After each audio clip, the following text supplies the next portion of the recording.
تنعقل فواحد العرس ديال ولد خالتي، كنا تعرضنا ليه ما تصوروش الخلعة اللي كانت شادة الأم ديالي قبل ما نمشي، وحتى فاش غاديين في الطريق باش نمشيو للقاعة اللي فيها العرس تهض الصي وتعاود وشادها الرعدة، وحنا هي تنشوفو ما عندنا ما نديرو، وهي صحابكم مسوقة ولا هازة همها لشي حاجة تتسمع بحال اللي قاع ما كاينة في هاد العالم، تتسنى الوالدة تتسالي الهضرة وصافي.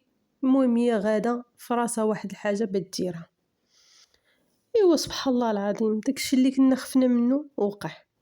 كان واحد البيت جامعة فيه خالتي تقريبا لا بغا يحط شي صاك اللي يجي من شي بلاصة بعيدة بيحط فيه الصاك د الحوايج ديالو ولا شي حاجة اللي ما بغاهاش تبرزت معاها تا يسالي العرسة ديهزها، كانت تما جامعة كلشي حاطاه وساداه. سبحان الله العظيم أنا دايزة كنت غادا لشي بلاصة هاكا حتى تتبان ليا أختي داخلة لهداك البيت، الله يا ربي اش تدير هادي هنا، وانا ندخل قلت لها اش تديري نتيا تما، اش وصلك لهاد البيت هذا؟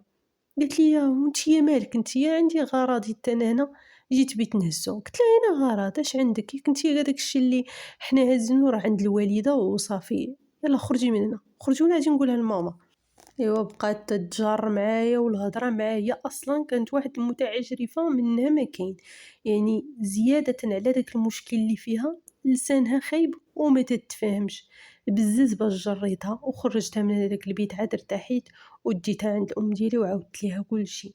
منين سمعات الام ديالي داك الشيء كامل قالت لنا صافي ما عندي باقي ما ندير هنا، هادي غادي دير ليا شوشوها وتشوهني وتشوه هاد الناس مع الناس اللي مناسبين معاهم.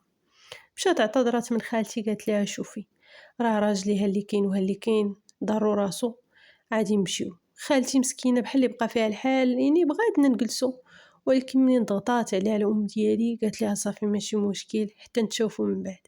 ولينا على وعدنا وسعدنا مشينا ما بقينا كملنا لا عرس لا والو. المهم هنديو داكشي ونجمعوا داكشي ونسترو ما استر الله لا نصدقوا في شي مشكله ونصدقوا مشوهين في وسط هذوك الناس.